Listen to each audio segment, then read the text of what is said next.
Do you feel like it's snowing every time you brush or comb your hair? Is your scalp dry, itchy, and full of flakes? If so, you could be suffering from dandruff. And in this video, we're going to talk about lifestyle changes you can make, as well as over-the-counter products you can use to treat your dandruff symptoms. But make sure you watch to the end, as I'm going to outline which over-the-counter products are available and in which order you should use them. Stay tuned. Greetings, health experts. This is Brandon E., your Pharm.D., and welcome to my YouTube channel. Before we talk about the treatments for dandruff, let's discuss a little bit about the root cause. Now, it's not fully understood what causes dandruff, but it's believed that it's caused by malassezia. Malassezia is a yeast that's naturally present on our skin, and it feeds on oil. When this oil breaks down, it can produce a byproduct that a certain percentage of the population is allergic to. So as a result, skin cells can mature and shed faster than they normally would, leading to the classic symptoms of dandruff like the dryness, the itchiness, and flaking of the scalp. So what are some lifestyle changes that we can make to help treat or prevent dandruff? Number one, if you have dandruff symptoms, you want to avoid scratching. Scratching can worsen the symptoms, leading to redness, soreness, and bleeding. Number two, you want to take measures to alleviate or minimize stress. Stress can make dandruff symptoms worse, so you want to take measures to reduce stress.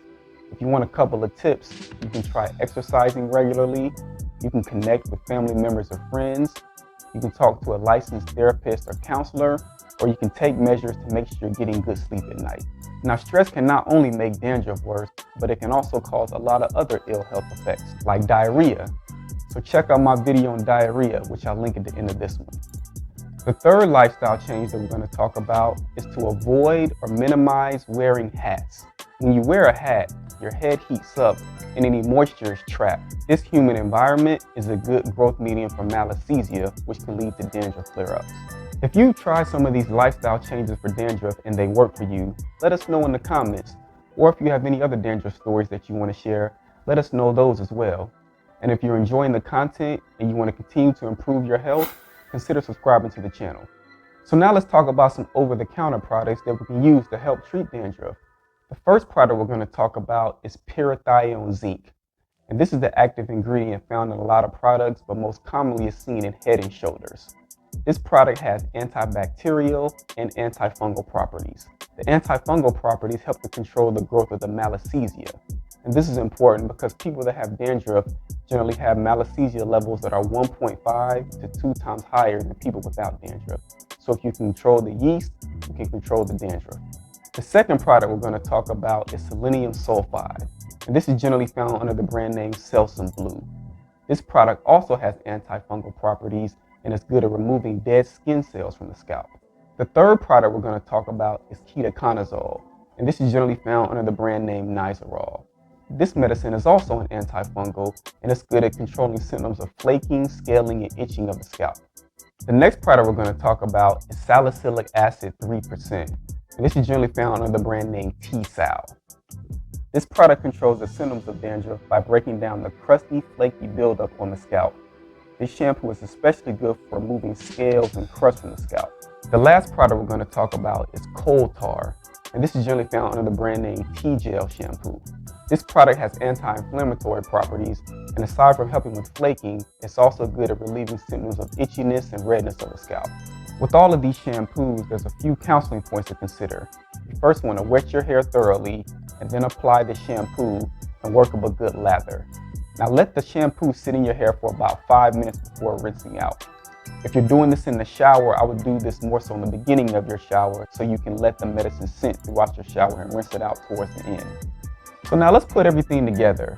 Let's say you have dandruff symptoms or you have a history of dandruff symptoms. What should you do? Number one, you should practice the lifestyle changes that we talked about, like doing things to minimize stress, avoid or minimize wearing a hat.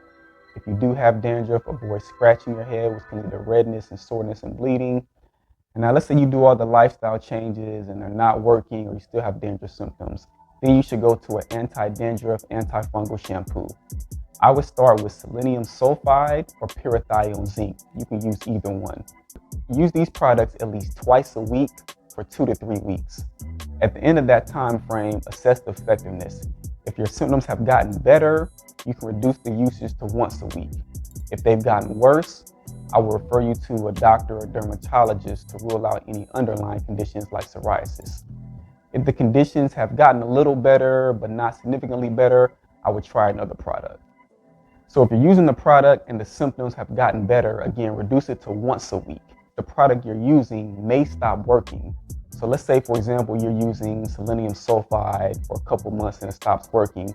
Then at that time, switch to another product like pyrithione zinc. And then let's say for a couple months you're using the pyrithione zinc and that stops working, then switch to another product like ketoconazole. Keep rotating the products as sold because the yeast or fungus can become resistant, and when you rotate them, that helps combat that resistance. Let's go back to the initial 2 to 3 weeks. Let's say you're using a product and it works minerally or it's not working that well. I would change to another product, and then if you're using selenium sulfide or pyrithione zinc, I would change to ketoconazole. Ketoconazole should be used every 3 to 4 days for up to 8 weeks. But after the first 2 to 4 weeks, you should see a benefit. If you're seeing a benefit after 2 to 4 weeks, keep using it every 3 to 4 days for the entire 8 weeks. And then at that point, you can reduce the usage to once a week. And again, after a couple months, if the ketoconazole stops working, you can change to another product like the selenium sulfide or the pyrithione zinc. And again, just continue to rotate the products to overcome that resistance from the yeast. Now, there are 2 more products that we discussed, the salicylic acid, T-Sal, and the coal tar, T-Gel. Now, the salicylic acid is really good if you have a lot of scale buildup on the scalp. So let's say you're using one of the antifungal shampoos, you can add in the salicylic acid or the coal tar an additional day a week. So if you have like a lot of scale buildup, you're using the pyrithione zinc, a day when you're not using the pyrithione zinc, use the salicylic acid. Or let's say you have a lot of redness and itching and you're using selenium sulfide. On one day you're not using the selenium sulfide, use the coal tar or T-Gel shampoo. Now I know this may seem a little confusing as we talked about a lot of products and how to rotate them, but if it was confusing, let me know in the comments any questions you may have, and then rewatch the video. If you watch it a few times, it'll start to make sense. This is Brandon E, your Pharm.D. Remember to drink water. I hope this video helps.